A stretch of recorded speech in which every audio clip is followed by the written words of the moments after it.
Welcome to TZ Live. I am Omini Odan. Nigerians are still basking in the euphoria of the 2020 Democracy Day observed few days ago, even though without celebrations because of guidelines with the COVID-19. There seems to be a high level of excitement as the citizens look forward to more gains. Democracy has evolved over the years with more recorded gains, especially in the last 5 years. From infrastructural development to growing the economy, fighting corruption and insecurity, the story is that of positive turnaround in advancing democratic strides in Nigeria. The records, many say, speak volumes, particularly with the social investment programs that has continued to be a model to other nations with thousands of beneficiaries across the country. More feats also recorded in the agricultural sector and interventions to cushion the impact of COVID-19 while stabilizing the economy and saving jobs. Tonight, the focus is on democracy and national development as we look at the milestone achievements, challenges, and prospects. How robust is the social contract and strategies in consolidating the democratic strides? Answers and more with reports on Vox Pop across the country. But first, this report put together by Jide Onifade. It is 1 year now that President Muhammadu Buhari, at the Made in June 12 Democracy Day, promised to frontally address the nation's daunting challenges, especially insecurity, the economy, and corruption. On this day of another celebration of democracy in the country, the president is here giving account of those promises he made. We have recorded notable achievements in the course of implementing our 9 priority objectives. Government has continued to implement accountability and transparent policies through the Open Government Partnership and the Transparency Portal on financial transactions. Similarly, we have strengthened auditing and accountability mechanisms so as to ensure that rules and regulations are followed strictly. Anti-corruption agencies have secured more than 1,400 convictions and also recovered funds in excess of 800 billion naira. These monies are being plowed into development and infrastructure projects. We are establishing a solid foundation for future success, the president says, stressing that the objectives of his administration have remained to stabilize the microeconomy, achieve agricultural and food security, ensure energy sufficiency in power and petroleum products, and develop infrastructure, as well as fight corruption and improve governance. Our efforts on growing non-oil exports have started to yield some results. For instance, in the first year, our revenue from cocoa and sesame seed increased by $79.4 million United States dollars and $153 million United States dollars. The president is elated that work has commenced on his directive on the employment of 774,000 Nigerian youths. As the president explains, these youths will be engaged in special public works program aimed at cushioning the effect of economic downturn. On COVID-19 pandemic, President Buhari says he is confident that the steps being taken by the presidential task force would result in flattening the curve, while imploring investors, researchers, and scientists to come up with solutions to cure COVID-19. The president says government is determined to turn the challenge to motivation by building a nationwide public health care system that will take care of present and any future outbreak. Humanity and indeed democracy is under the threat of COVID-19. Nigeria has survived many crises before and came out stronger. I am confident that by God's grace, we shall overcome this one and emerge stronger and more purposeful. The president also dedicates most part of his broadcast to the nation's National Assembly for their cooperation, the youth population, women and people living with disabilities, as well as the media, and not forgetting the military and other security agencies. I salute your courage, enterprise, and resilience, as well as your contributions to national development. President Muhammadu Buhari promises to uphold the Constitution and protect the lives and property of all Nigerians, stressing that his administration would focus on ensuring that the rule of law prevails. In the State House, Jide Onifade.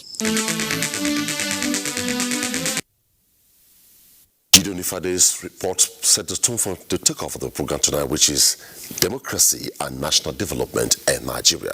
In the course of the program, we shall take phone calls when the phone number is displayed on the screen. Please, if we are true to you, please turn down the volume of your television set and to avoid the echo, and raise your concerns, raise your questions, go straight to the point. Also, you can be part of the conversation tonight through our Twitter handle at Tuesday Live NTA. In the course of the program, we shall be dotting the landscape of the country with reports on what you call the dividend of democracy within the space of 5 years of this administration.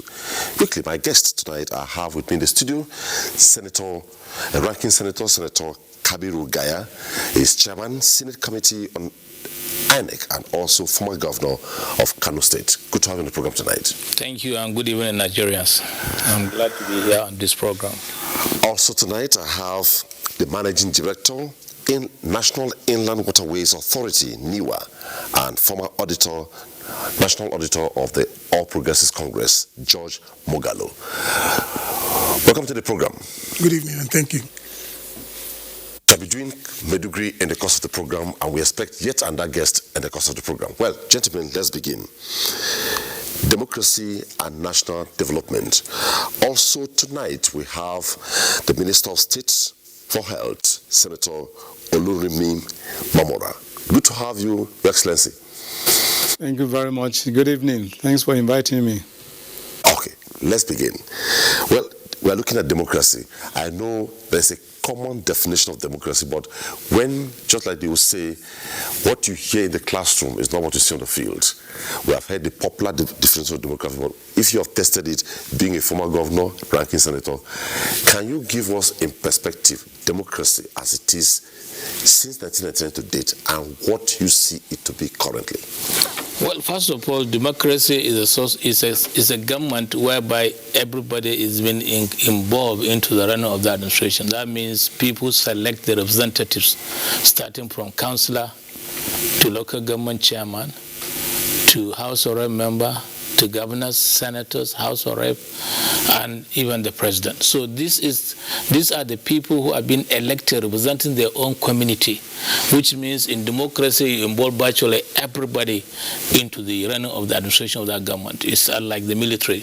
The persons are posted to your state from different states of the country, not equal, not the same from your state. They will post you somebody there, and he's going to govern as a new person without knowing much of the problems of that society. But when a person is elected under these democratic norms, he is representing the people in that community or in the whole as a country for a president. Therefore, you work with them, you listen to them, you get the advisors, and then you implement promises which you did during the campaign. So there is a completely difference between a military rule and a democratic government. And it's a democratic government that have check and balances, because if you didn't perform, you won't come back after 4 years. But for military, you are just posted, you can be there for a month, or you can be there for 4 years, 3 to 4 years, and so on. But democracy is, we as leaders under democratic government, we listen to the yearnings of Nigerians or our electorates. And when we go home, sit with them, they tell us their problems, whether it is local one or state problem or national problem. We listen to them and we come to the floor of the Senate and then talk on those issues. And which one we do, and most of our senators, if they agree, it means that becomes a major change into the development of Nigeria.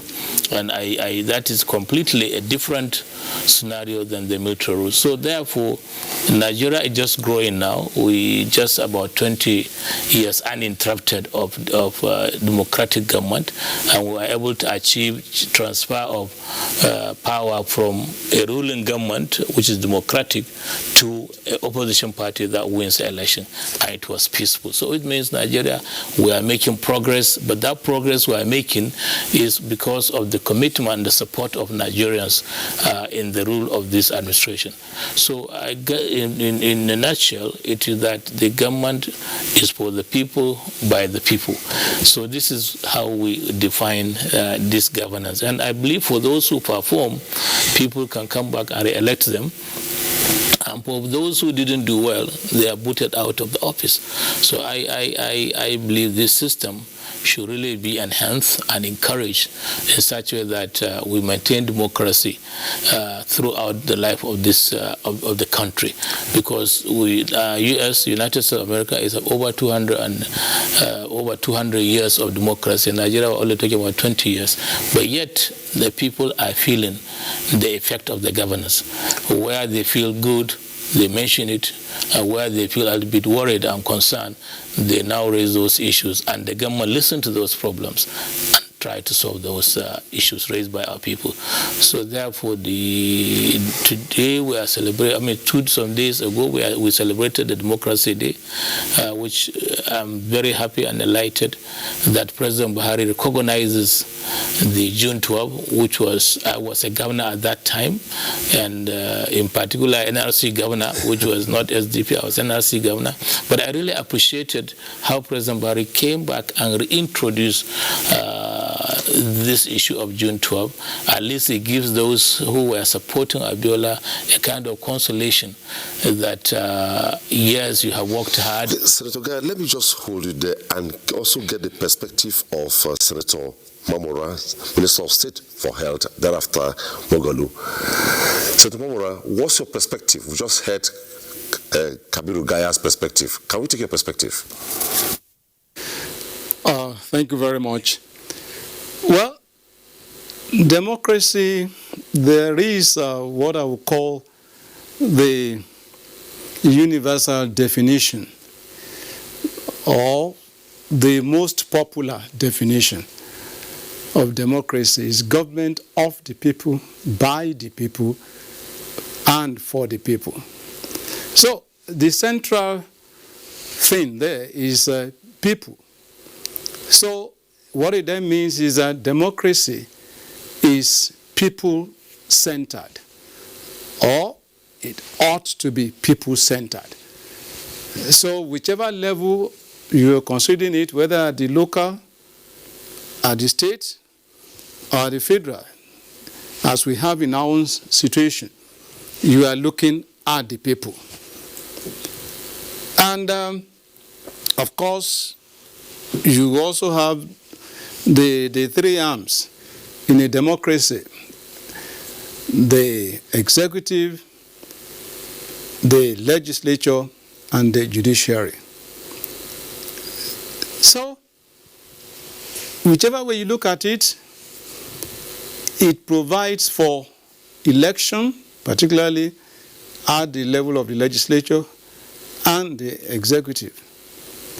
In our own situation, you don't have election into the judiciary. And the goal of democracy is good governance. Democracy is not a destination. We need to get that clear. It is not a destination, rather it's a process. And it keeps refining itself. That is, it undergoes a process of self-refining. You make mistakes, you get over. You make mistakes, you get over, you correct, and that's just the way it is. And you also have certain ingredients that are important in a democracy. One of such ingredients is a constitution, people's constitution. Yes, some will argue that yes, it's not in all situations, not in all climes that you have a constitution. Like Britain. Britain does not have a constitution. But then it's still a democracy. Then, second thing in a democracy is free press. It's very critical in a democracy. The third thing is a judiciary that is fearless, because you cannot be talking of a rule of law without a fearless judiciary in place. The fourth thing is orderly succession through a free, fair, and credible electoral process. I repeat, electoral process. It's not just election. The electoral process comprises of the pre-election, intra-election, and post-election. A situation where you have an election and 2, 3, 4 years after you are still in court, definitely is not the best. The other thing, probably the fifth, is fundamental human rights. Human rights must be sustained in a democracy. So these are some of the pillars, if you like, or the ingredients that must be there when you talk of democracy. That's why some people will argue that there are situations where you have a country that at best is in civil rule, but not in democracy. But in all this, it's a process, like I said. You keep on, refining it. You keep on having things that you may need to change. America, that has been at it for over 200 years, they're still having issues. And look at what has happened in recent times in respect of management of this COVID-19 pandemic, where there were some issues between President Trump and some of the governors in some of the states in America. One would have thought that that ordinarily shouldn't, arise after being at it for over 200 years. But then, that tells you that's a confirmation that it is not a destination but a process. But you keep on working at it, and it becomes self-refining, and you work at it, as much as possible. And of course, don't forget that what defines democracy is the legislature. That's why when you talk of the three arms of government being coordinate, that is, equal in ranking, you still have to remember that you still have first among equal, and that is the legislature. Because remove the legislature, then you have autocracy. You no longer have democracy.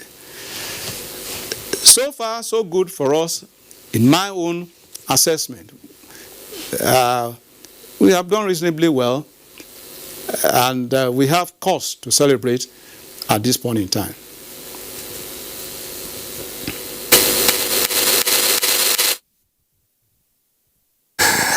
Your perspective on democracy, but let's look at this way. From the two reactions, Kaburu Ugaya and Senator Mamora, it's an evolving process, no destination. Even the United States that has hit 200 years plus, it is still evolving.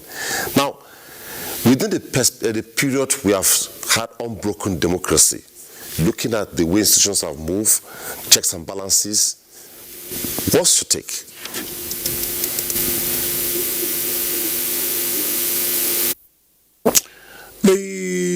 My two colleagues who have spoken on this issue of democracy had done justice to the definition and the process. Most importantly, let me emphasize that, like you also said, that democracy is a process. As a nation, we've done reasonably well because when Senator Kaburu Ugaya was speaking, he reminded us that we have had 20 years of uninterrupted democratic process. When you realize that before we got here, that there was a place where we were before, and our experience then as a nation cannot be compared to what we have today. So for me, we've done reasonably well, but like I will always say, it's a process. We will keep improving until we get there. When Senator Mamora was speaking, he also reminded us that despite the fact that America has been in this business for over 200 years, they still have challenges that come up on a daily basis. Because the important thing here is, in defining democracy, you talk about the people. It's about people. And because it's about people, we are all living beings, and people have to be managed. Attitudes change, opinions change, various idiosyncrasies. So the truth here remains that since the people are involved, the process will continue evolving until we get to a point where we can say we've done reasonably well. We've done reasonably well, while at the same time hoping to continue improving. But for me, I believe that this process is a continuous one that is not going to stop. There's no point we'll get and we said, okay, we've reached the terminal point of our democratic experiment. So it's a continuous process. But so far, so good, we've done well as a nation. And my prayer is that we continue on this trajectory. We're certainly going to get our required destination. Joining us from Maiduguri Network Center, Bulama Mali Gubio, Secretary Spokesman, Bono Elders Forum. Good to have you on the program tonight. Thank you. Good evening. You're welcome. And when you say democracy, it cuts across the tiers of government, the levels of government. From your end, 5 years on, what's your assessment?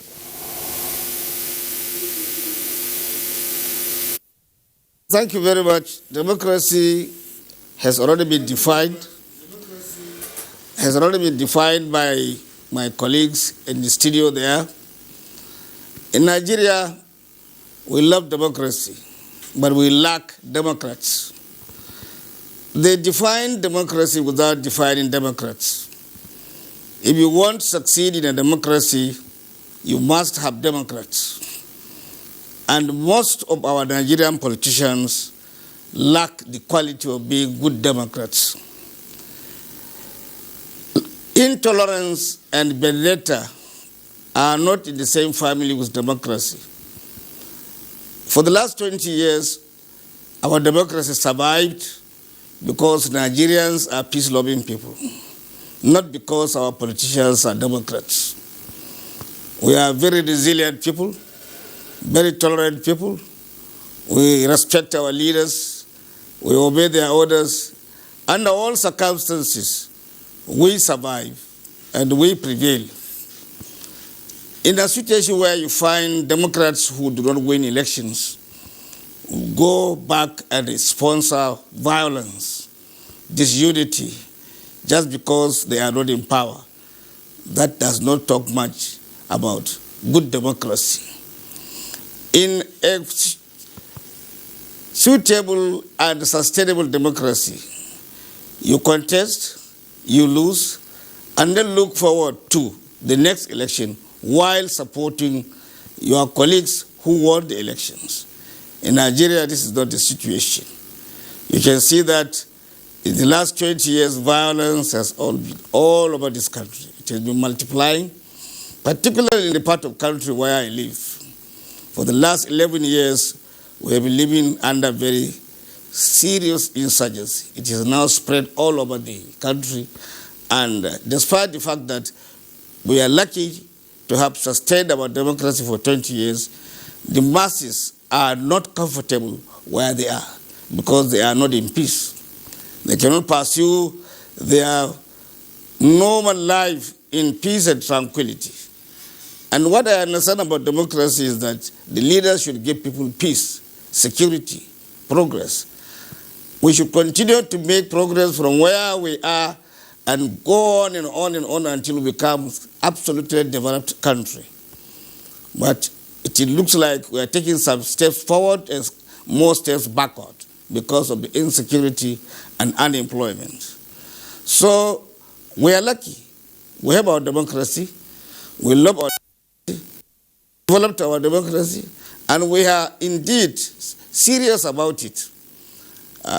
We congratulate our leaders, our president, the National Assembly, our governors, everybody that we are able to put our heads together and sustain our democracy to this level. Let me plead with fellow Nigerians that intolerance, vendetta should be out of this system if we as Nigerians want to develop our democracy to higher levels. Because from what I know, everybody who loses election, 90% of them go to tribunals, to courts, and then when they lose completely, they go from behind the scene and sponsor things that will disturb the polity. And that is not good. If you destroy what others build, the same thing will be done to you when it is time for you to build your own. That is if you can ever be able to build one. Because we have a country to protect, we have a country to develop, we have a country to live in. And some people, when the president took over, I vividly remember he said he was going to fight corruption. But he said corruption will fight back. Corruption is fighting back not by stealing. Stealing is no more there because of the way things are going. But then the corrupt people who will want to entrench their system of governance are sponsoring violence all over the country under various names, various guises, and nobody is safe. Our roads are not safe. Our villages are not safe. Even the food stuff we eat in the markets are not safe because they are polluted by people who feel that this country should not stay in peace. So if we want to develop our democracy, we have to all put our heads together, remove the evil deeds in our hearts, and then join our hands together and develop our country, because this is the only country we have. Has given us quite an interesting opening there from Kabiru Gaya and the other guests across the country. This tone has been set. Now, we told you at the beginning of the program that we'll take reports across the country to sustain the conversation. When we return, go to specific issues based on the general statement made by our guest. Our first report tonight is on the gains in power. From the small, medium and large-scale enterprises, as well as to domestic needs, it is the quality of electricity supply that makes the difference in achieving the desired economic growth and development. The light is better than before. Like other sectors with activities, electricity is delivered with all its value chain of gas, generation, transmission and distribution, working seamlessly as well as stakeholders through teamwork to deliver on mandates. Our next level movement in this power sector is to make sure that all these projects have been completed.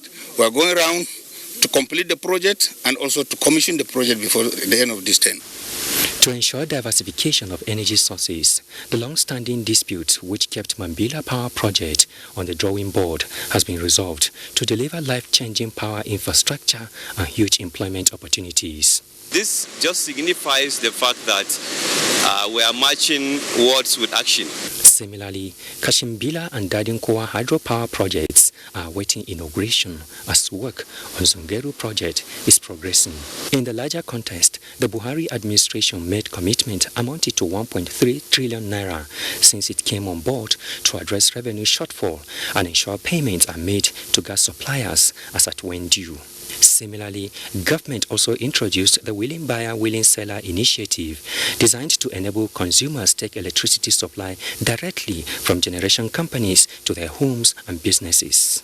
Working through the Nigerian Electricity Regulatory Commission, the issue of meter access to customers received attention with orders to distribution companies to ensure availability.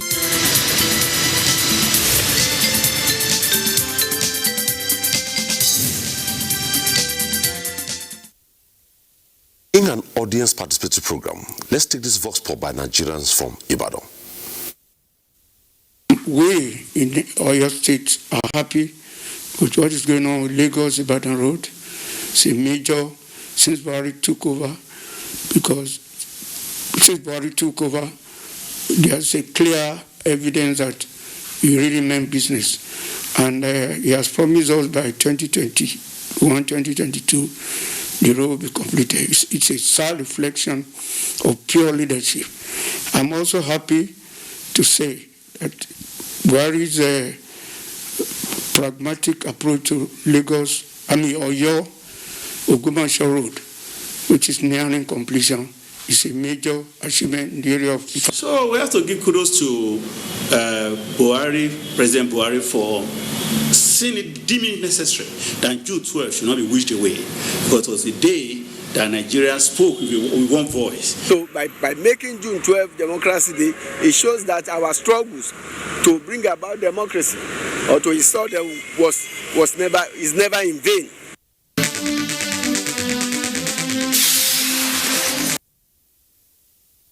You can always have your say on Tuesday Live. Let's go to Enugu. What are Nigerians saying? Niger Bridge is working on the rehabilitation of some roads. The rehabilitation of our airport, international airport at Enugu, is another credit to him. That second Niger Bridge is very, very important to the economy of this region and even the South and other parts of Nigeria. Sadly, Mr. President has exceeded all expectation in Southeast Zone. The transformation that is going on now at the moment, Enugu International Airport, are nearly to completion. Multi-million rail transport from Kano to Lagos is on stream right away. The light rail, what they call light rail, within Abuja metropolis is also on track. That has not been in place since the history of this great country. It's a very good milestone in the area of transport to facilitate and make transport very easy in this very country.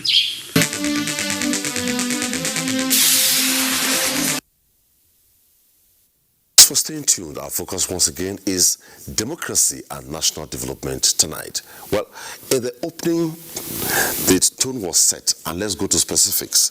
From Medugri, Gubius talked about democracy, Democrats, intolerance, vendetta, but we say, if our democracy is evolving, how do we walk away from issues like this? Before we go to the tweets. Yeah, but first of all, I appreciate his comment in talking that Democrats and democracy is the Democrats that makes a good democracy and that makes it a good governance. I don't agree with him in the fact that we do not have Democrats. We have Democrats because the Democrats are the ones running the system. I appreciate President Buhari was a military general and he transformed to a Democrat, excellent Democrat, because he decided to complete the project that he made on track. Projects that were abandoned for 20 years or more. He came on board. I was the chairman committee on works during the last Senate, the 8th Senate, and I went around to 33 states of the Federation, 33 states of the Federation. The only 3 states I didn't go is Kano, Katsina, and Jigawa, and that is my zone. We have seen the project, just like the other speaker has spoke about Lagos Ibadan, which the president has promised that by 2021 or 22 the project will be completed, and it's an excellent 3-lane and some places 4-lane road from Ibadan to Lagos. And now the president also put from Abuja to Kano, which is supposed to be a 3-lane, even though they have started the 2-lane now, and also should be completed by 2022. Or latest early 23. So I believe Democrat is somebody who performs well in governance. And he is performing well in these areas, which even there is a road, Bode Boni, which is linking the whole gas station there, and the road is important in that location. The president is doing that road, and so many other projects, especially on the road infrastructure. And I believe when President Barry came into power, the budget on works before he came in during the other administration was about 22 billion naira per annum. But when Barry came, he put it about 200 billion. We started with 200 billion and then 300, then 400, until we are now hit by this COVID-19 and the recession all over the country, all over the world. So he is a true Democrat. And they don't look at vendetta, fighting people on this. And a Democrat is somebody who tells the truth whether people like it or not. When he's decided to fight corruption, it means he's going to step on many people's toe, which he did. But because he's sincere in his decisions, things are going well. Look like the issue of single treasury issue, because where we just put all our funds in, it can be checked, it can be managed, and it can be either is any fraud or any other people taking the part of those things. It's difficult for them to take it out. So therefore, all these issues by the president are impressive, and because of this transparency, we have to get auditor reports of other organizations that they never did. I can say recently the NNPC have never audited their accounts for the last 40 years or so. But President Buhari insisted, and when this new MD came in, Mele Kyari, decided to produce the report, which I have to thank him and his staffs for making credible thing into the system.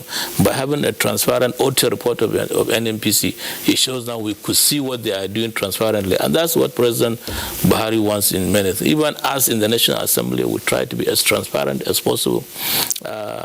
So when you talk of project achievement within the last 5 years, but President Buhari has done very well in this system. And we have talked about this person, talk about the rail. Lagos-Ibadan rail has almost been completed. And then we expect that now the government should start from now Kaduna to Kano, so that you can now join from Kano to Abuja. We can join our train from Kano to Abuja, just like somebody can travel from Ibadan to Lagos. So I think there is a need for us to push more on that. Then the other issue which I think he made promises is on the issue of security. President Buhari had done very well in that aspect at the beginning of the his first tenure, whereby he promised that the issue of Boko Haram in Maiduguri will be a thing of the past. He will make sure he fights you to the last. But you know, fighting a war is not something that you can finish overnight. But substantively, we have made progress, whereby those local governments that were under Boko Haram were recovered by the president, by this government. So, and secondly, you know, when you disperse these people from Sambisa forest, definitely they will scatter around to other areas. They can move around, like from the Sambisa forest, you can move to Bauchi forest, that's the game reserve, then the plateau forest through the plateau Jos, then to Kano where you have Palgora game reserve, then up to Kasina, then Zampara, all up to Niger State. All these bandits can move around without being unnoticed on major roads. They can go through these bushes. All what I'm saying that now the government need to put more efforts and flush out these banditries in those states. Okay. The government should put effort that they put during the Boko Haram to fight Boko Haram to almost a conclusion and stop this issue of banditry in other areas. So I believe the president is doing well. He needs support. Where areas we need to advise them in making sure the military and the security agents do their best in trying to curtail this security. Because our problem, the policy on agriculture too, people have gone back to farm, but this insurgency is stopping the people from farming in their locations. We'll come to the agriculture sector in specific terms. Yes. Let's go to Senator Mamora, and I want to greet him with this tweet. This tweet is coming from VC Osarobo. He has raised a fundamental issue here. He says, self-interest before national interest is making our democratic system sick and stereotype in nature. How do you address this, and what's the way forward? Well, yes. You know, people come into politics for various reasons. But no one should allow self-interest to override collective interest. Collective interest should supersede self-interest. Because in a democracy, and democracy and good governance ordinarily go together. Therefore, in achieving good governance, you cannot achieve that through self-interest. It has to be collective interest, because you are talking of people, not self. So if one looks at it from that point of view, then one will probably do things differently. That is, referring to practitioners or actors within the polity. If actors are guided by that collective interest, then you have very, very good chance of having good governance, which is delivering the greatest good to the greatest number of people. Now, at whatever level, whether it's at the level of the legislature or at the level of the executive, what should be uppermost is collective good, collective interest. We're talking of national development. There is no way you will achieve that without people doing a buy-in. And that takes me to the three cardinal objectives of this present administration. Combat corruption. 2 is to ensure security, particularly by surmounting the problem of insurgency. And 3 is fix the economy. And by and large, the 3 almost go together, because you cannot have meaningful development, meaningful national development in an atmosphere devoid of security. So security must be put in place. You need a peaceful environment before you can have any meaningful development. Again, if there is so much graft, looting in the system, then it means that the funds that ordinarily should be made available for developmental purposes will have been siphoned into private pockets.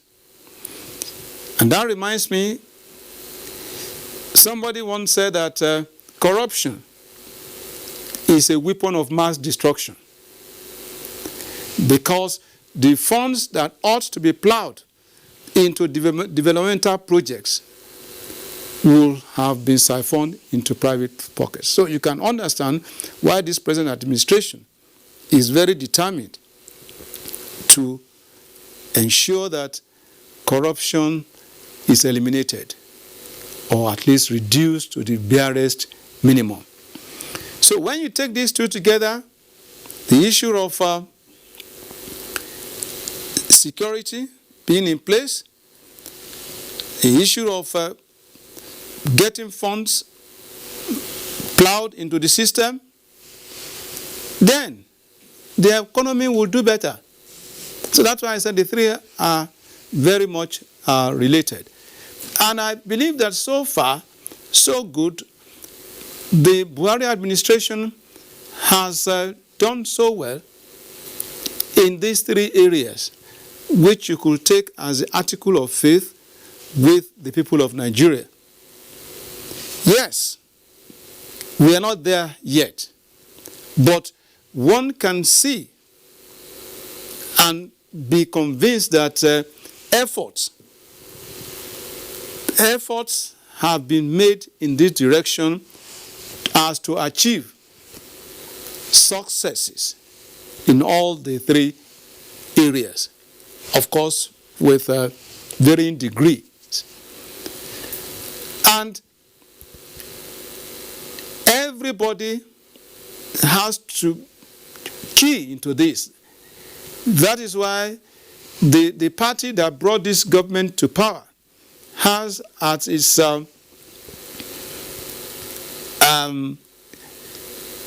greeting, if I can put it that way, change, which begins with every one of us.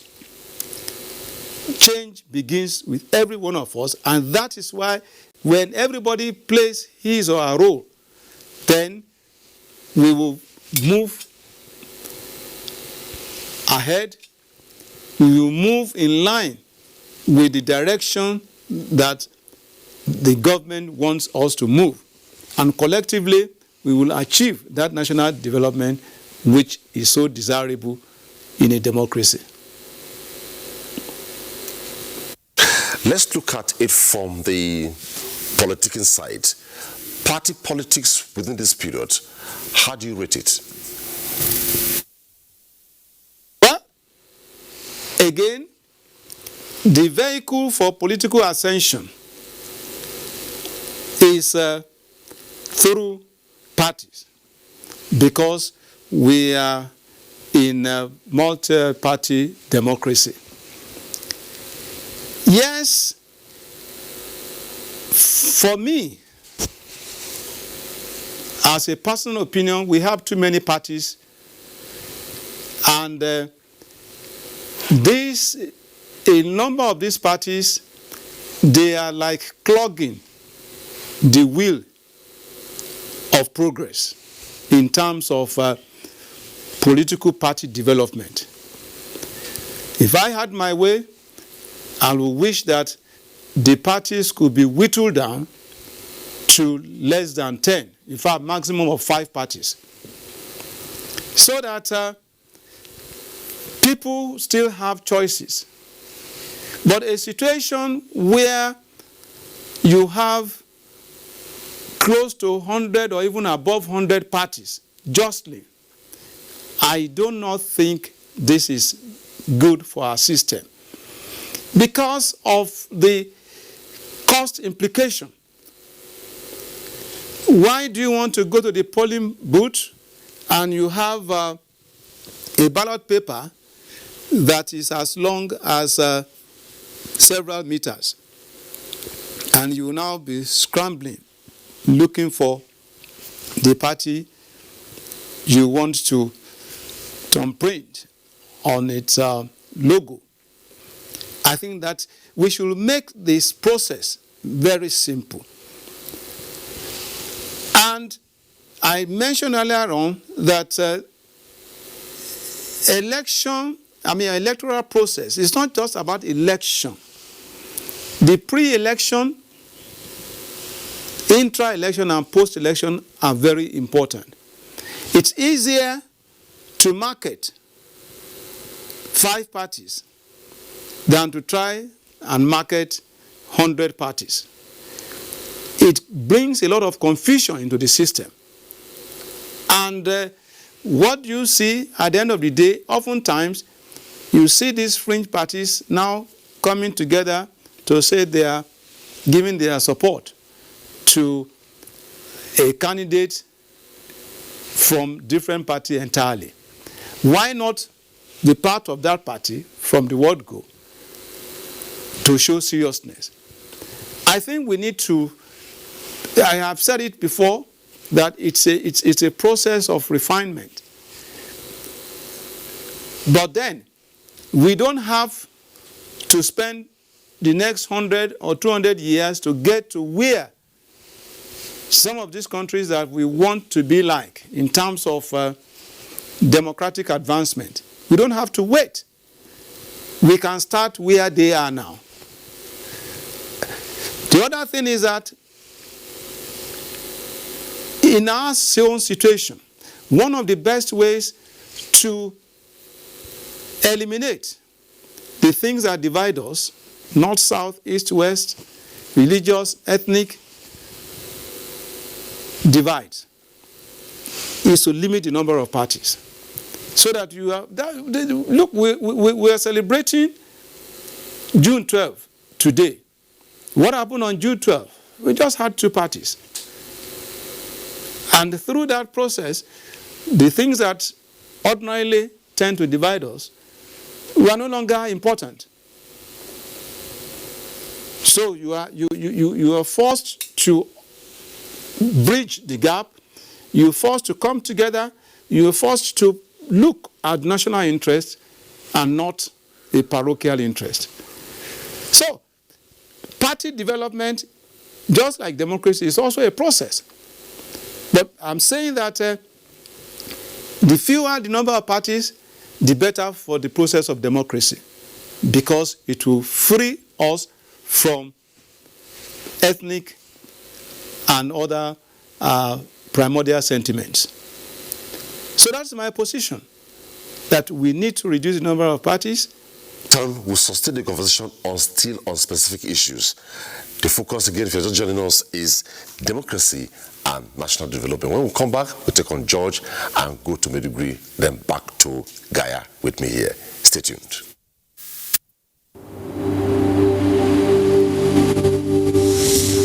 For now, the the best and most efficient way to avoid getting infected is through regular hygienic and sanitary practices, as well as social distancing. As individuals, we remain the greatest weapon to fight this pandemic. By washing our hands regularly with clean water and soap, disinfecting frequently used surfaces and areas, coughing into a tissue or elbow, and strictly adhering to infection prevention control measures in health facilities, we can contain this virus.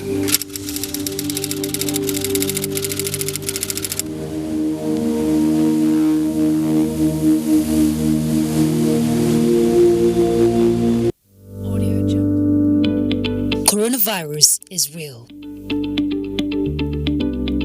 Steps to avoid this pandemic. Wash your hands regularly or sanitize your hands.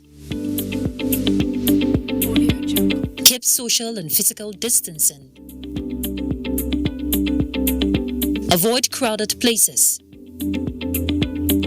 Stay at home unless absolutely necessary. Don't touch your eyes, nose, or mouth if your hands are not clean.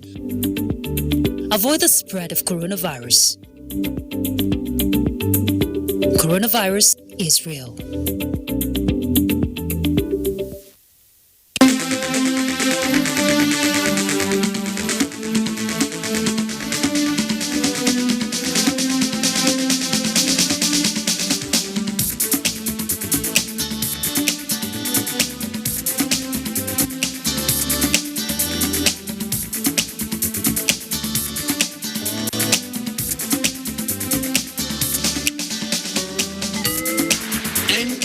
Tuesday Live, a network issue-oriented innovation talk show. Democracy and national development. George, beginning this segment with you, let's look at democracy and national development within the ambit of checks and balances. Can you give us a lot of thoughts so far? Yep. Excuse me. Like when Senator Mamara was speaking, he talked about the legislature, their responsibility. You talk about the judiciary and then the executive arm of government. These are the three key arms of democratic governance. The truth remains that for you to have check and balance, each of these arms have to be up and doing, ready to play its role effectively. Because if you have an effective National Assembly or State Assembly, well, if you're talking about the states, even in the local governments, effective council, you find out that there are levels, there are rules that are placed, there are checks that are placed which must be obeyed. Rules are placed which must be obeyed. And in doing this, if every arm of government is playing its role effectively with an independent judiciary, then issue of check and balance is already embedded in the Constitution, in places where you have constitutional governance. And if that is the case, it's an issue now that has to do with the individuals who are operating the process, the politicians themselves, the Democrats themselves, doing what they're expected to do, what they swore to do. Because in the course of our electioneering campaign, when issues about performances or promises made, you find out that in the course of every electioneering campaign, promises are made, commitments are entered into. The question now is, to what extent are these commitments kept? To what extent are these promises kept after they've been made? Because, and that is why all democratic processes are tenured. The essence for me to have a tenure is that at a particular point in the life of an administration, you come and present your report card. If your presentation, if what you have done speaks for you, then the people can re-elect you and ask you to go back and continue. But if you don't do well, or if you don't meet up the expectation, or if you don't do those things you promised, then you have a challenge. And that is when you find people who ordinarily would have expected that their people would re-elect them, finding themselves not being re-elected. And for me, when you are trying to make any assessment of the performance of any administration, there are two indices, two questions I usually ask myself. One, from what point are you making this assessment? what was the situation at the point in time that the government is taking, or rather the person is taking office? What was the situation on ground as at that point? Then secondly, what promises did he make, the commitments he made in the course of his electioneering campaign? Once you are able to determine these two, then it gives you a better opportunity for you to critically assess the performance of a government, the performance of a leadership. Like, for example, when Senator Kabiruga spoke and then anchored by what Senator Mamora said, one key factor is that of the performance of the president as we have today. He made promises in the course of his campaign. And anytime I have opportunity of making an assessment of his administration, I ask myself, those promises he made, let us assess him based on those promises. First, he said he was going to deal with the issue of corruption. He said he was going to address the issue of insecurity. He said he's going to address the issue of our economy. So in making any assessment of his performance, let us look at those three indices. And if you look at those three indices, you certainly will give him a pass mark. Then the situation, next question is, what was the situation at the point he took office? Like when Senator Kabiruga was talking about insecurity, he talked about we had a situation on hand that 14 local governments of this country were in the control of insurgents. That was the situation as at then. Now, what is the situation? Yes, we may not have gotten to where we desire to be. Yes, we may not have gotten absolute security. Even developed economies today don't have it. But then, we have made tremendous improvement from where we were or where we met to the point where we are today. And then you find out clearly that the determination of government, there is focus, there is a determination to get to the point that we desire as a nation. So in making those assessments, you find out that that is the only way the rules of this individual, the other arms of government can come into play. And then you'll be able to have reasonable check and reasonable balance. Because if the legislature is doing their work, the judiciary is there, then the civil society, everybody will now have an opportunity. If I feel that something is not going right, I will come out open to discuss it. And if I discuss it, you can now win the sentiment of the people. If those promises were made to me in my constituency, if you come back for re-election, we are going to pull you down. We'll make sure you will go back again because those promises you made to us, at the point you want us to vote for you, you did not keep them. So coming back is a contract you have entered with us by the time you are asking us for our support, asking for our vote. So if you don't keep the terms of that agreement or that contract that we signed, if we have opportunity to call you back, certainly we are going to explore that opportunity. And that is why in a democratic process, you find out that this tenure, the issue of tenure, becomes of fundamental importance. And when you realize that, you have to now do what you're expected to do. Yeah, and to before I take on the middle guest, let me read this tweet because it is tailored, directed at that end. Say good evening to all the guests. Firstly, I welcome everybody to the studio. And if you are talking about democracy in Nigeria, Governor Art Professor Zulum, show us and answer the question in reality. I have never met a leader, a true leader like him. May God bless him.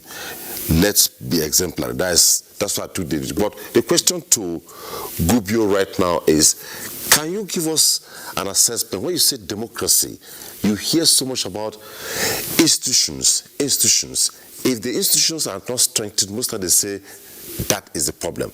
How can the institutions be strengthened so we can build on what we have achieved so far? Well, thank you very much. Our national institutions are all functioning very well. It all boils down to how the presidency takes care of the state of affairs, which are being replicated in our states, particularly in my state here. Right now, for the last 2 days, we have been celebrating 376 projects in 365 days. That is a work of a very good democrat and accountability. Now, the institutional frameworks in Nigeria have their guidelines, their rules and regulations, those establishing them, their governing boards, and they are doing very well. The National Assembly have what they call oversight functions, they are doing very well. And our auditing system has greatly improved. Our accounting system has also improved. There are checks and balances in all the MDAs in this country, at the federal level, at the state level, even at the local government level. There are checks and balances. Auditors have been reported. The accounting system has been, the Central Bank of Nigeria has been given accountability, and all other institutions. So the institutional frameworks are improving greatly because of the fact that there is a president who doesn't tolerate corruption, who doesn't tolerate diversion of public funds, and a president who doesn't tolerate people who take contracts and don't execute them. All the projects you see achieved in the last 5 years are because the national government and even the state governments do not tolerate abandonment of projects. Contractors are held accountable, and the accounting system is working very fine. All accounting officers in the MDAs are held accountable by the National Assembly, by the presidency, and by the state governors. So our institutions are working very well. But the problem is that in every situation in Nigeria, the cry of the institutions is a lack of funding. But what we should do is to work with what we have. Cut your coat according to your clothes. Whatever we have as a nation is what we should manage and not be over-ambitious. And from look of things, the national government has achieved a lot without being over-ambitious. All abandoned projects have been completed, and new projects have been started. Some are already completed, and the accountability is there for everyone to see. Every month we get feedback from the Accountant General of the Federation, the Auditor General of the Federation, the Central Bank, and on NNPC. All of them are now held accountable. Therefore, the institutions of government are functioning very, very well in this country now. In fact, they are becoming exemplary to other countries across the world. Now, our problem, as I said earlier in the beginning, which I was, maybe I misunderstood, was that there are people who, out of this situation, will go their own way to create problems for the country. And they want the president of the country to solve all the problems. I go and create problems in my region, in my village, in my area. I go and sponsor attacks and then call on the president to solve the problem. You see, this is a country where we expect this president to be like a secret everywhere, solving problems. And what we should do is that we are all responsible people. Government is, as he said earlier, is people. The people are the government.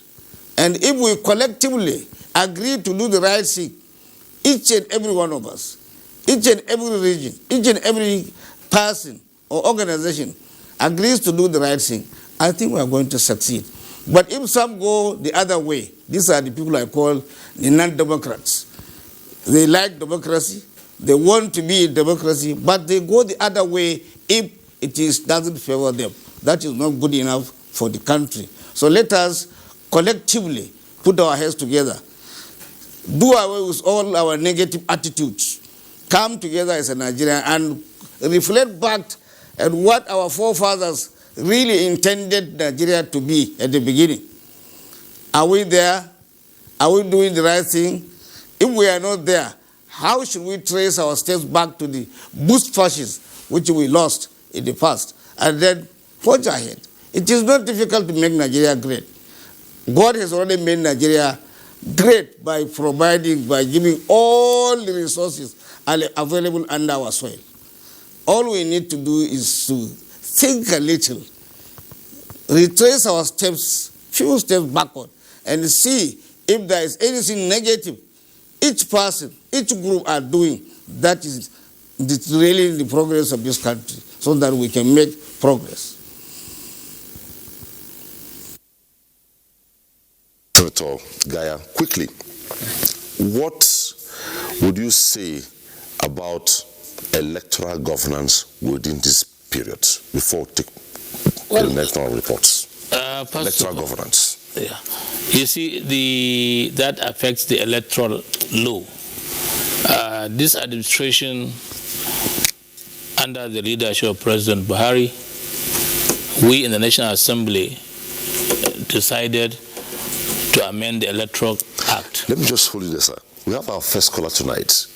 Our first caller is calling from Benny Kebi, Uma. Hello, Uma. Hello, Uma. How we did lose it. Hello, Uma. You are on to Tuesday Live. It seems you have lost that caller, please. Sorry for interruption. Yes, I was saying there is an electoral governance within the period. Yes, within the last 5 or more years, 6, let's say, there has been respect on this electoral process. When the ruling party lost, they agreed to go with the law of the electoral act that once somebody wins, they should give up. There was no way for the government to fight against the opposition party that wins. And because of those lapses we have seen here and there, we have to come up with amending the Electoral Act, whereby we have seen the problems we went through where the party was virtually dictating who the candidate would be.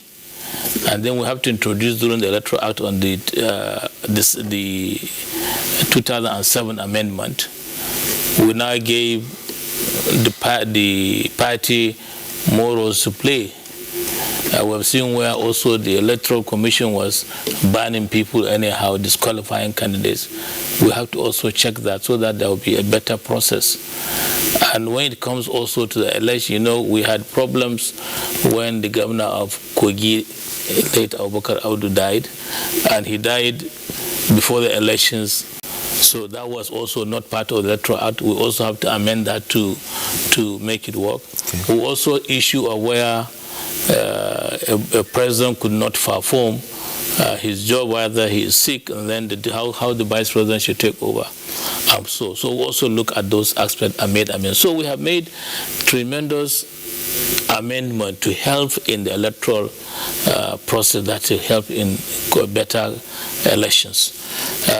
Presently now we are working also on this, we are going to public hearing on this amendment of the Electoral Act, but also we are bringing up another act which is issue with the Electoral Offences Commission.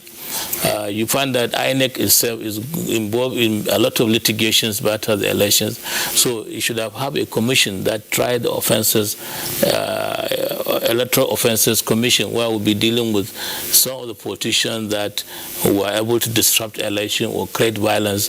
If they are punished, I believe that in the future people will not be able to participate in this kind of act. So therefore we are also making up a special commission for that, so that the government can set up this commission, take care of these cases in courts and so on. So with what we are coming up now, I believe will make more impact. Secondly, also the day after our integration as the chairman and members of my committee, we invited INEC. We told them from day one that they have to obey the act. They have to register political parties that have not performed. We have 90 political parties. So you saw the ballot paper around this size, and most old people cannot even recognize the symbol of those political parties. So we said we have to trim, because any party that not have a state assembly member or a governor or house or rep or senator is going to be disqualified. So I told, as a chairman in my speech, I told them that we have to register this political party. There was a lot of issues, complaints, but we need that the only way to have a better and sensible and clear, more transparent elections to have very few parties. The NRC and SDP were two political parties when Babangida was the president, and it was, I think, it's still one of the best situation we had. So we are hoping now that we'll trim these parties. Already I have trimmed some, and we are left with few, and even the few we have to look through the guideline, because in the Electoral Act there is an opening that we have in the Constitution that any group of association that want to register a party must be allowed to register. So we don't want to cancel parties or register parties and then they come back through the back door. So even that one now we have put amendment on the Constitution that affects that section, so that we will have a straightforward system. And then also on the INEC too, we intend from the National Assembly to instead of INEC getting its budget on the last minute of the last year, and they get a budget of 280 billion naira, you find that within 1 year, that money you want to spend, it will be difficult to account for. So we said, let us split this budget into 3 or 2 years, so that the non-sensitive material can be printed within 2 years before the election.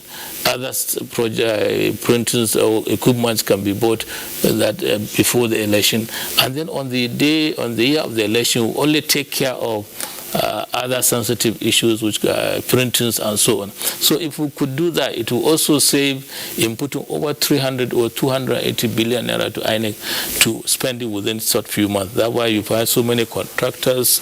A lot of interest will come in, and then when you are running a system, you are putting your personal interest, it will hardly work. So we are working on that. If you have a good electronic election commission, and it is so far good to run the election effectively, we'll have a better election, we'll have a free and fair election, and a credible one. And if you do have this, it means you have a fair and sensible government that can run the nation. Okay. Well, we told you we're taking reports dotting the landscape of Nigeria. We'll take some reports now. When we return, we'll go to specific issues of continuity, sustainability, inclusivity. Now, the next report will be on gains in farming.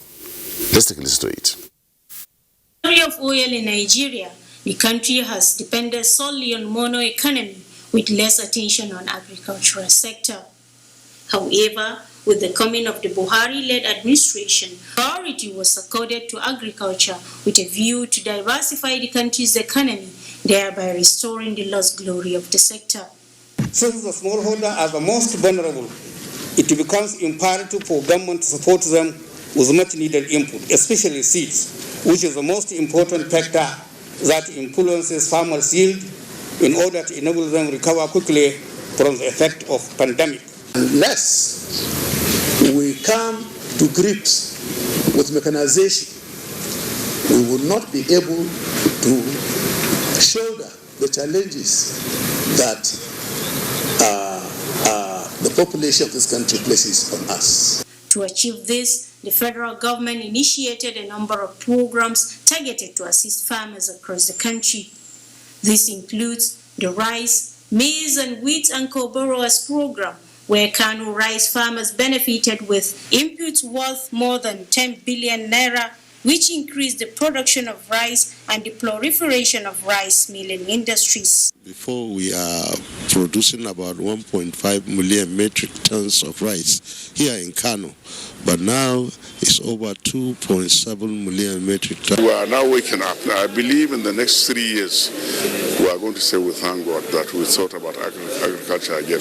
And we are encouraging the export of those commodities. Honey is one of them, snail is one of them, cinnamon is one of them, because these are vegetables is one. These are commodities that don't weigh so much, but they earn us so much. In addition to these feats, Kano farmers also benefited from the federal government 100 billion naira cotton revolving fund aimed at reviving the ailing textile industries in the state. Yahaya Abubakar is among the 40,000 farmers who benefited from the federal government gesture. This is a very good program. It will improve our livelihood. The closure, even those that were against it, have seen some benefits from it as a result of what happened with the pandemic.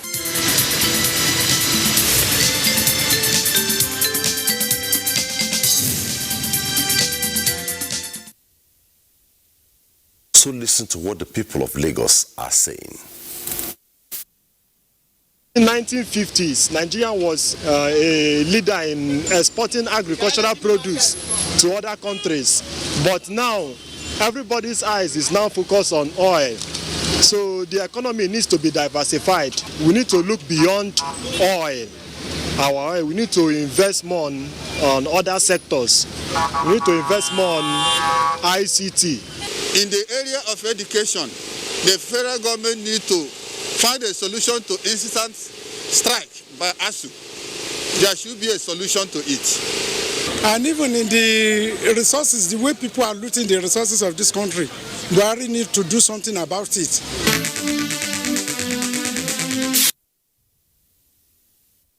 Let me begin this segment with Senator. What you have heard from the last two reports, let's look at policy and programs without necessarily looking at agriculture. What will you say has been the direction, or let me say the output of policy and programs by the current administration within the democratic process? Well, there is no doubt that this present administration has focused in line with trying to fix the economy. It has focused on the need to diversify the economy and move away from monoproduct economy, which is oil-based, to other things, that is strengthening the productive base with focus on agriculture and its value chain.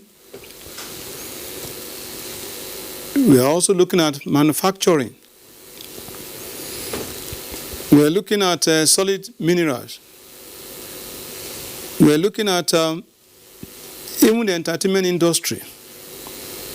We are looking at ICT.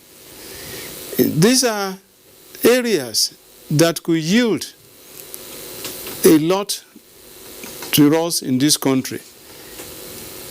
And that is the policy direction. Hitherto, our import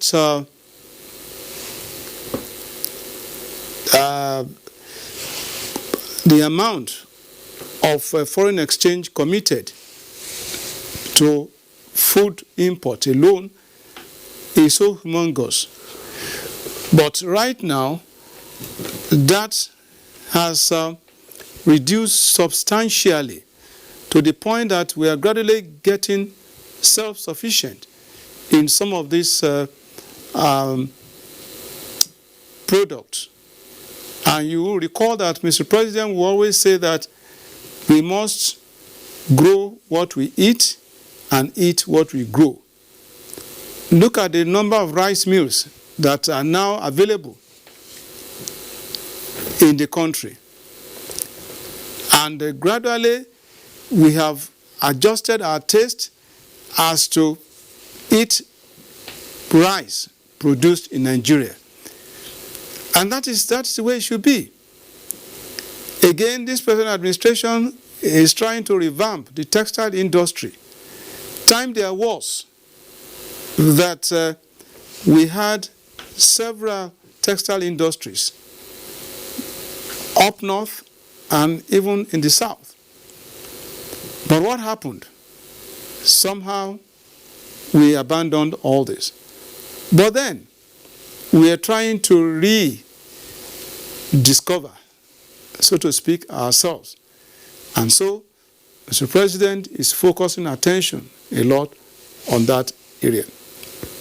Solid minerals, we are doing better than before. We are beginning to pay attention to this. With a view, we have so many untapped natural resources. But gradually, we are moving into even mining right now. Time there was coal, tin.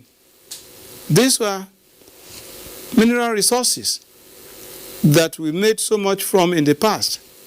Nothing stops us from going back. And that's why that is being explored at this point in time. And by the time we do all of this, we also make employment available. These are employment, generating processes. We have our teeming young population that if we don't do something to get them gainfully engaged, then that might spell doom for our country. And this is the direction that Mr. President is looking at, and that is why he's focusing attention with a view to diverting or diversifying the economic base of the country. And no nation can really boast of being a nation without being able to feed its teeming populace. That is where agriculture and its value chain is very, very critical in our own situation. And particularly, we are so blessed that whether in the north, whether in the south, whether in the east, whether in the west, there are so many agricultural products. And that was the situation in the past, where we had groundnut, we had cotton, we had cocoa, we had rubber, we had palm oil. So there is no reason why we cannot go back to those good old days. And that is why this present administration is focusing on all this and more with a view to taking our attention off oil. In fact, whether we like it or not, the realities on ground in the international market of crude, we have no choice than to go back to the basics and see what best can be done in the situation so that we can grow what we eat and eat what we grow. George, now one thing about governance, mostly in a democratic setting, is they say it's huge, it's expensive, but when you follow a flow in the area of continuity, you tend to check wastages. Can you speak to continuity within this period? Continuity. Yes, you raised a very fundamental issue. Because one thing continuity guarantees is that it reduces the cost of governance to a reasonable extent. Because, we, from experience, what we have seen around goes to show that once there is a disconnection, the tendency is that projects in some instances are abandoned. Once there's a disconnection, you find out that the entire process is changed. You set up entirely a new structure. But if there is continuity, what it goes to show is that projects that are ongoing are going to be completed. Therefore, to a reasonable extent, you cut wastages. If there is continuity, you don't start, because preparing a process, starting a new government, no matter how you look at it, has a lot of cost implication. It has a lot of cost. It will attract, putting new people in place, putting new structures in place. But if there is continuity to a very great extent, you find out that even if there are going to be changes, the changes certainly will be minor. And again, policies, changing policies midway. When an administration comes into office, it comes up with the policy trust. And that, to a very great extent, shows the direction the government is pursuing. And when these policies are enunciated and accepted as the policy of that particular administration, every effort is made towards getting it to work. And in doing that, you cut costs. But by the time there is no continuity, the tendency is that a new government, as they come into being, certainly will come with entirely a new policy trust. And this new policy trust certainly will have its own cost implication in terms of putting it into place, in terms of executing that policy that you intend to use as a basis to serve. Because new promises certainly have been made. Everyone wants to justify the confidence of the people that put him in position. So if there is no continuity, the tendency is that everything will be started afresh. And whatever the past administration has done will kind of be abandoned on the way. Again, also, you lose experience. No matter how you look at it, when people have stayed in a process. That's why in some of these civilized democracies, you find people in the National Assembly who's been there 30 years, 20 years, 25 years. The advantage there is that the experience they have gathered over the years, which you cannot get if you are just there for one term. The experiences they have gathered will now be put together for the benefit of the entire nation. So you find out that there is every need. It is encouraged. For me, I want to encourage it. There is need for continuity because it is cost effective Two, it allows the policies of that administration to manifest for the benefit of the people. Well, the truth about it is that we can't shy away from it. Democracy, to a reasonable extent, has a lot of cost implication, especially the type we are practicing, the one we copied. The truth still remains that for us to be able to, every effort must be made, to put it lightly, every effort must be made to make sure that the cost of governance is reduced to the barest minimum. And to achieve that, continuity, to a very great extent, has a very formidable role to play in this regard. I'll come to you shortly after this report, all in keeping with the conversation tonight. And we're taking this report from Kaduna and political developments. When we return, I come to Maiduguri. Stay with us. 5 years into the Buhari administration, Nigeria has witnessed giant strides on certain economic policies that are gradually reshaping the outlook of the nation's economy. On infrastructure, where the administration has invested huge resources for the rehabilitation and reconstruction of existing roads, as well as construction of new ones. Remarkable achievements have been recorded in the rail sector with the coming of standard gauge lines in different parts of the country. The ban on importation of rice and other food items has made the country to be self-sufficient in food production with the capacity to produce more than 3.7 million metric tons of rice annually. Nigeria used to be #1 major importer of rice world over. There's no country in the world that imports rice like Nigeria. Today, Nigeria is the major producer of rice in.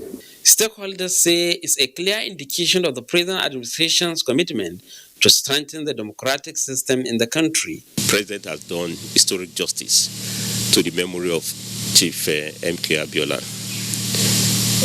But what we need to do is to continue to deepen democracy. I've said so, nobody should rule us again who does not have our mandate. So I think it's not that military rule is no more fashionable, it's undesirable, in the 21st century.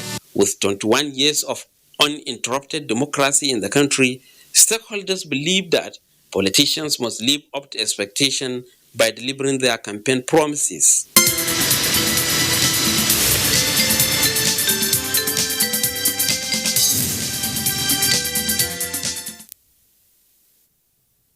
And national development is the focus tonight. Let's go to Maiduguri now. Bulama, my question to you linked with the last report is simple. If you deploy all the resources for an election and you don't have the electorate to vote, it's as good as no election.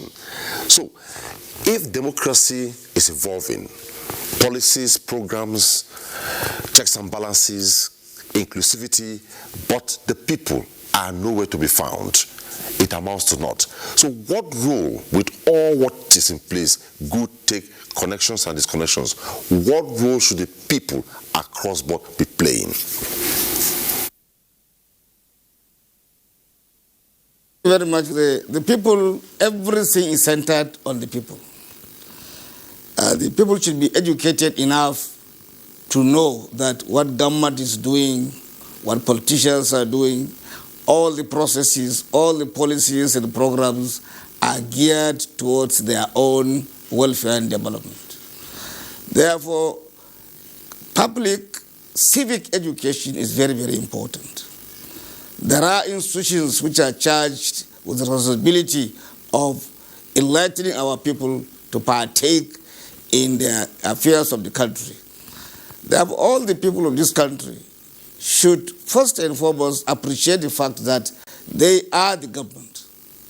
You already said that policy is for the people, by the people, and therefore, if it is for them and by them, then they should understand the system very well and participate in everything that the government is doing.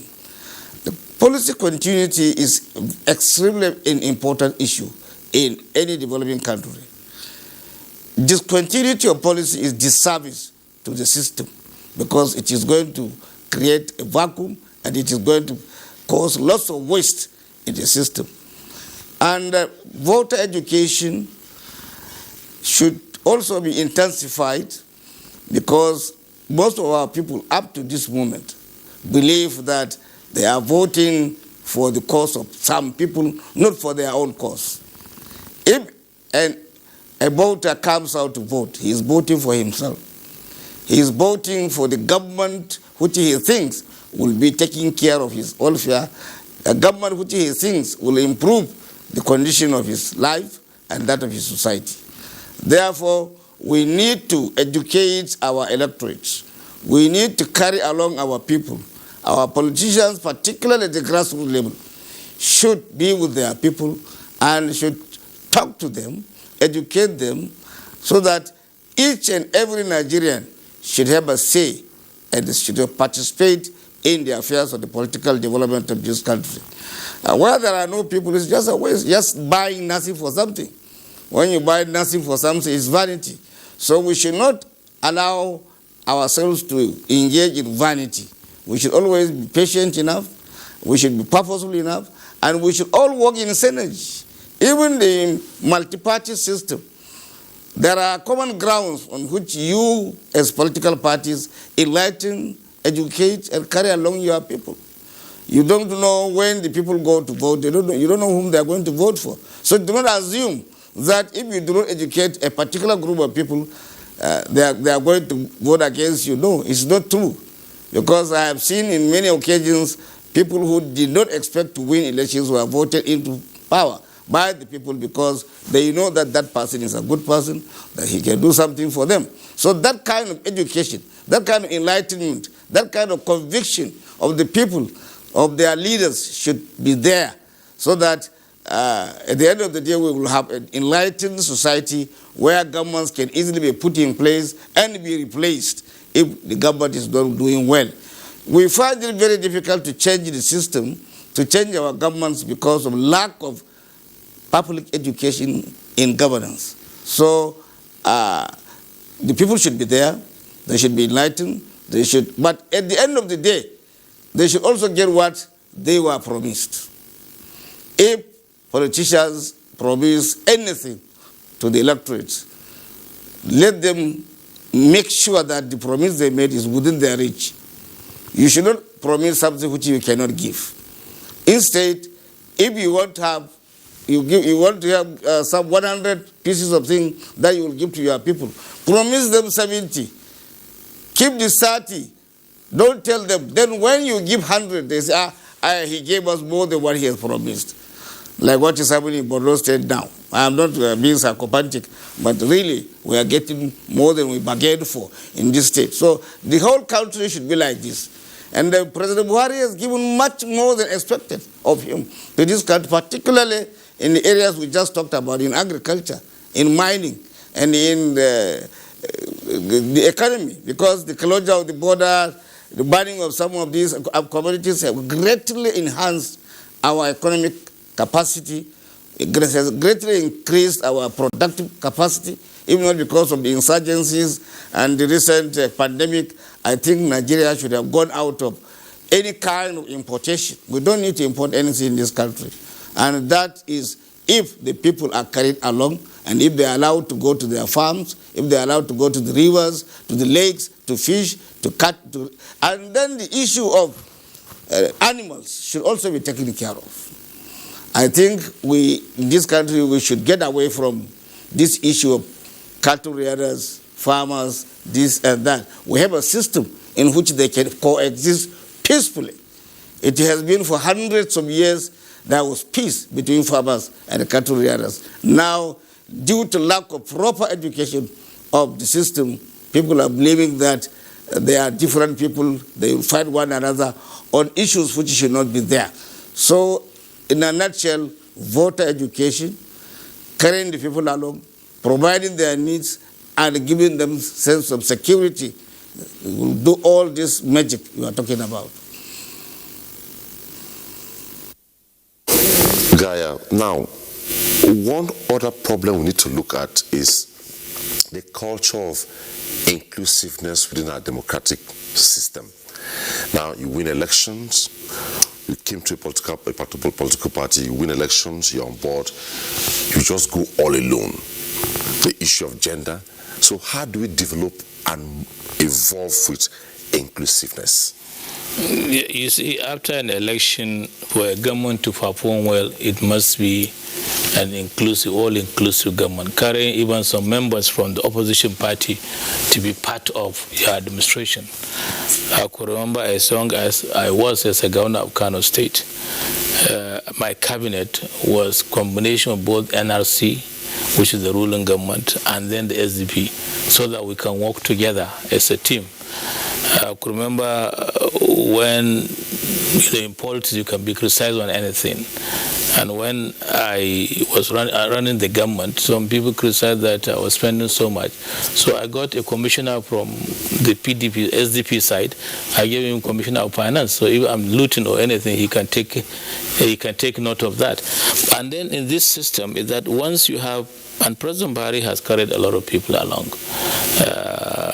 The politicians, the civil servants, and all kind of people along to help him running his administration. But his key point is that he looks at people who are not corrupt, if not, or who do not have tolerance on corruption. They have zero tolerance. And I think we have made an effort in that direction. You have to have people along. Otherwise, if you are running or you take selective people, the government, the people cannot cooperate. Other people cannot cooperate with you in running the administration. So therefore, what he's doing in this respect, it is helpful. And I think the only way you can run a good administration is to carry people along, those who can go along with what you are, and those who can see the other side. Because for every decision you take in life, it has merits and demerits. The only advantage is that once the merit is more than the demerit, it means you have succeeded. You have 60%, you have succeeded. You can't have 100% perfection in running a government. But I believe President has been having people's support. The only thing I want the Nigerians to do is to make sure they support the administration, because as a ruler, if you're a leader, if you are doing something for the people, you need to be encouraged. But once you are discouraged and being criticized, unless you have a strong leader, he may get frustrated and not perform effectively. But all the criticisms some people are doing in Nigeria, President Buhari is firm on his commitments. The projects that were abandoned has brought them back. Take example, the Mambila project. We need to improve on power supply. But the power started improving since the time he came in. And you could see the new projects, the transmission stations and so on were done. And so the Mambila project is a major project that will give us power. That will be more than the output we're having now. So if we could double our output, it means the industries will work more, number of hours per day. And then the small-scale industries can pick up. Like you can see welders in the villages, small companies, like even this rice mill. You can have a 1-ton rice mill, you can have 200-ton rice mill. So for the one ton rice mill, the people in the villages with the power supply, they can do it. So the issue of encouraging people, because in Nigeria our problem is the population, and a lot of people are unemployed. So if you invest into agriculture, you train our youth. Maybe all those who have finished degree, they are not doing anything. Take them to a university or a college of agriculture. Let them learn how to do agricultural programs, how to be a good farmer and so on, or extension workers and so on. So after training in those colleges, they can now be posted to this land, to these farms in their villages, and they can work with their community, even set up a cooperative society whereby people within the students who are from that community who have learned something in agriculture can be able to get more yield, more production for the people. And I believe God loves Nigeria more than many other countries, because it's a country that we have good fertile land all over. We have fertile land from Kano to Lagos and from Port Harcourt to Sokoto. All this land is fertile. Only a few areas are not arable. So the arable land, we should encourage it. We are lucky we don't have earthquake in Nigeria. We don't have volcanic eruption. We don't have rain that sweep a whole state. We don't even have bushfire that burns 2 or 3 states. God loves this country. The only thing is for us to be committed. Let government continue to improve or clear these bushes we have or these forests we have, and let it go under irrigation or farming. If we do that, we will double our income, we will double our resources for for us to, even when you have factories, you can tax those factories, and with that money, you can be able to finance government activities. So I think these areas, the project the president is working, he needs to be commended for, and I think we Nigerians should support him in this crusade. And for him to have the even courage to do this job, it means because of his background. He has been a sincere military officer. He became a head of state. And after leaving head of state, there was this PTF. He was the chairman PTF during Abacha.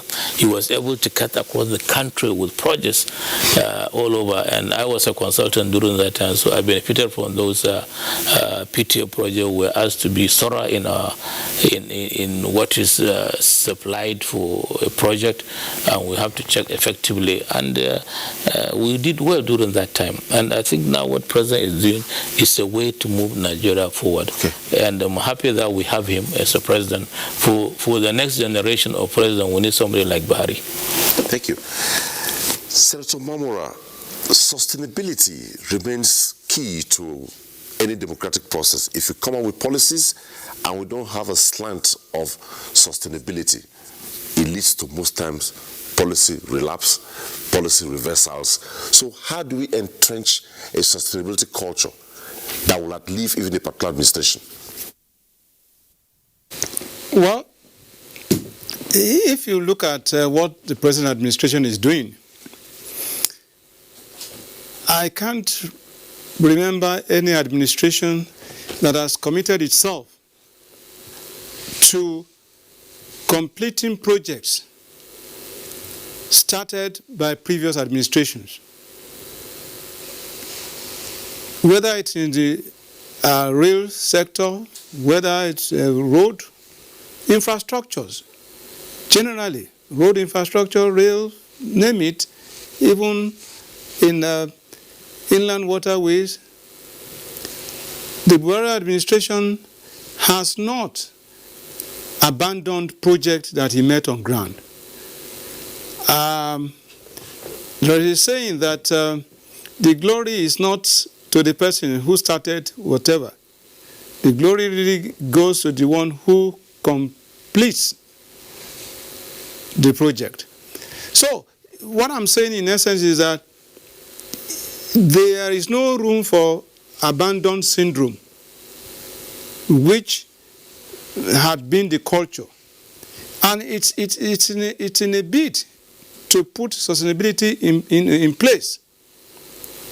So many roads, so many projects, railways, name it, airport, infrastructure, which is very key in national development. The infrastructures just have to be there. The power sector, the rail sector, the road sector, they name it. All these projects that hitherto were abandoned are being completed. And it's part of the culture of prudence as well, which we must commend this administration for.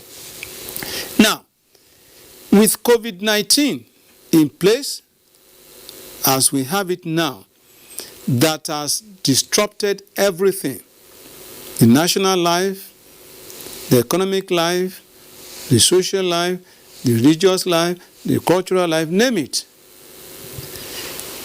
President Muhammadu Buhari, in his wisdom, has already put in place what he called economic sustainability,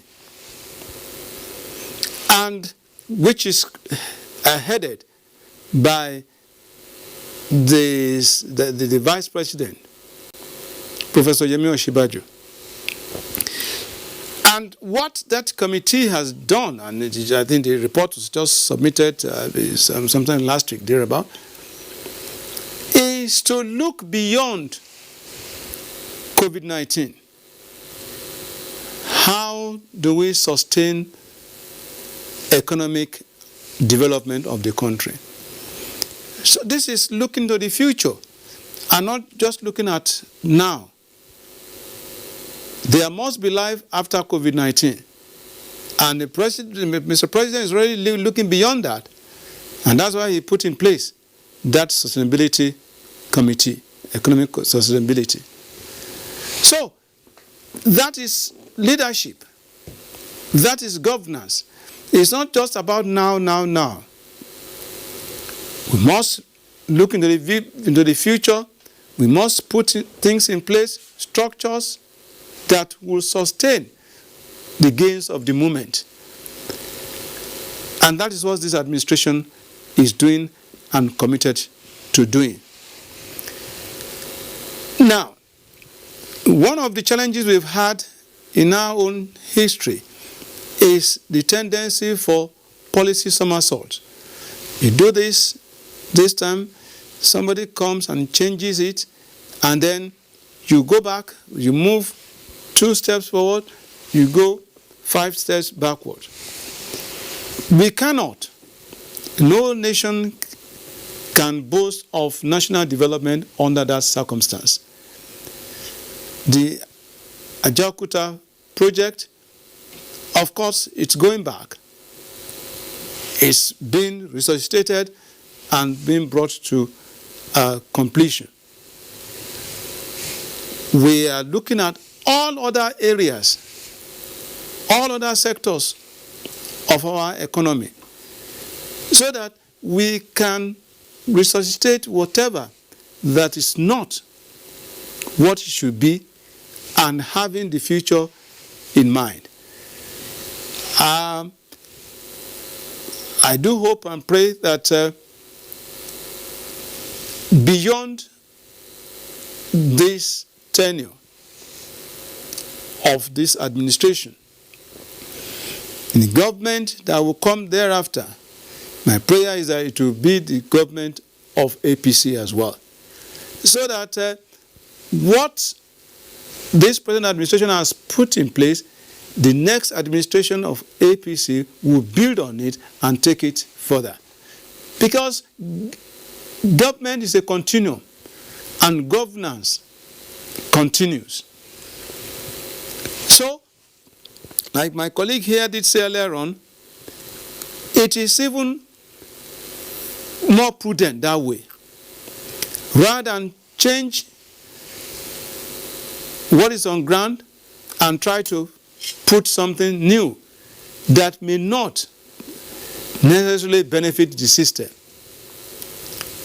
It's on that note that I want to commend this present administration for being futuristic, being visionary, as to look beyond the moment. And that is what we need. If we must grow, if we must go away from the culture of policy somersault, that is the way to go. That is sustainability. Before I take on George, let's quickly take this summary COVID-19 update by the Nigeria Center for Disease Control. It indicates that NCDC shows that Nigeria has 419 new cases of COVID-19. The summary here shows Lagos has the highest number of 142, followed by FCT with 60. The total confirmed now stands at 17,148, with 5,623 discharged and 455 deaths. That's the update on COVID-19 from the Nigeria Center for Disease Control. Quickly, George, maybe as a parting shot for all of us, what do you make of opposition in the current democratic dispensation, looking at it from 1999 to date? To be honest with you, you need a very viable and strong opposition for democracy to thrive and grow. But in the process, you find out also that everybody is growing. In this instance, everybody is growing. Nobody has reached where you want to be. But you actually need a vibrant democracy. For you to achieve a very vibrant democracy, you need a vibrant opposition. Opposition that is out to achieve good governance. Because you find out that, for me, I keep saying that in a democracy, if you have a very strong opposition, what it does is that it keeps the party or the government, the party in government on its toes. You now keep the electoral promises made, and in doing that, it is the people now that benefit. Because if the opposition is vibrant, if the opposition is up to its responsibility, they are in a position to identify your weaknesses, to remind you of the promises made, to remind you of your commitment to the people. So you will be working very hard to ensure that you keep those promises, having in mind that tomorrow you are going to go back to the same people to ask for a renewal of your mandate. So you need a vibrant opposition for you to have a very successful democratic governance in any country. So for me, the experience we've had from 1999 to date, especially those of us who have remained in opposition until we came into government this time around, the truth is that in any civilian, any democratic dispensation, both the party in government and the opposition both are in government. One is in government to keep the promises made. The other is in government to ensure that promises made are kept. And when the two of them are living up to their responsibilities and doing what is expected of them, it is the people that now benefit. So you need a very vibrant opposition for your democracy to grow, for your democracy to be strong, and for the people to benefit. If you can achieve that, I think that you're on the right track. George, I'm still on you. Don't give up. Now, you just left office as the National Auditor of APC and now heading where you're heading. Few words. What will you say about internal democracy? Yes, that is one thing that is required for your democracy to grow. It is one area you cannot compromise, because if you don't have proper internal democracy in your political institution, you have a challenge, because you may, at the end of the day, become victim of judicial pronouncements that may not be in the interest of the party. At the same time also, you may deny the people the opportunity of having the right representation. So I am of the opinion that every political party, including mine, must do everything, must strive towards achieving internal democracy in all its processes, so that at the end of the day, it is still the same people that will determine who they want to lead them. It is the people that will benefit at the end of the day. It is the people that will be held responsible for the decision they have made. So you need internal democracy, and I encourage every political party to toe that line.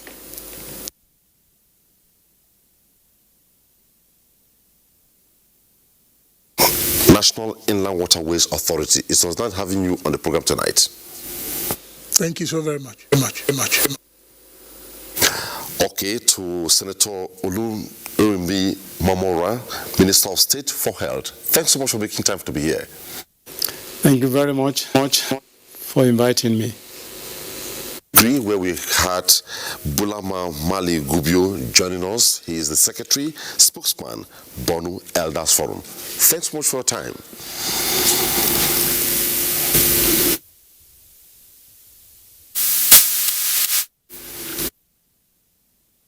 Okay, and last but not the least, right here with me is Senator Kabiru Gaya, Chairman, Senate Committee on INEC, and also former Governor of Kano State. Thanks so much for being on the program. Thank you very much, and I hope we have done the best we can for Nigerians to benefit from what we have mentioned, what we have said. Thank you. That's it on Tuesday Live tonight. We looked at democracy and national development. Thanks for watching. Good night.